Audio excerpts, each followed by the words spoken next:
Marco Antonio Periban, obviously a world level opponent. Is it a bit of a gamble considering world title shots? Yeah, probably a little gamble. Yeah, he's a good fighter, and where I'm so close to a world title, people will think, why am I taking such a dangerous fight? But listen, I've told Eddie Hearn, I want to be in meaningful fights. I want to be in fights that people want to watch, that want to see, and not a half 50-50 fight. That people want to see this fight, right? It's a good competitive fight, and that's what I want.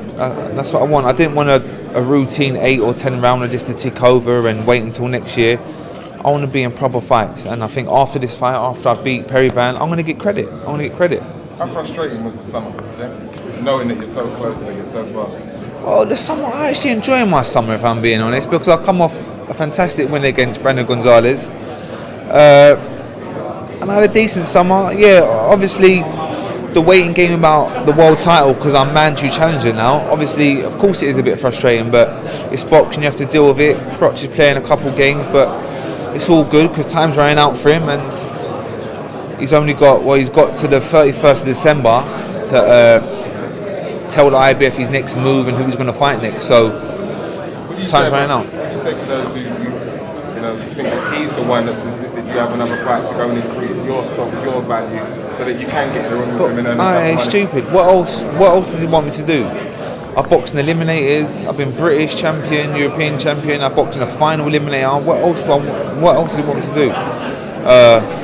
So hopefully after this fight against Periban, box for a world title, been with some good names. I do a job here.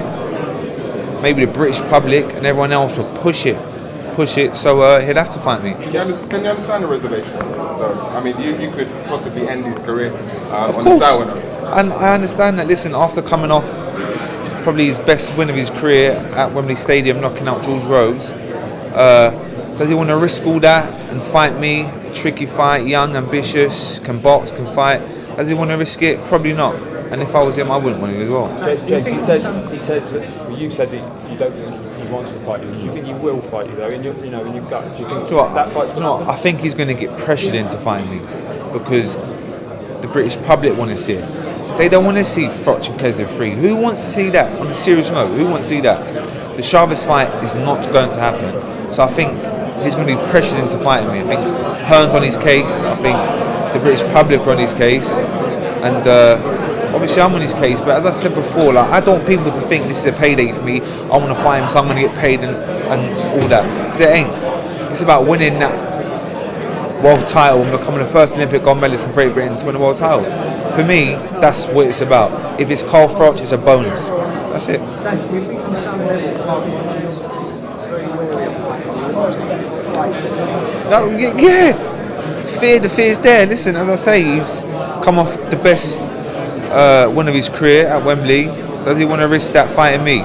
Probably not. Gut feeling, does that fight take place? I don't know. I honestly don't know.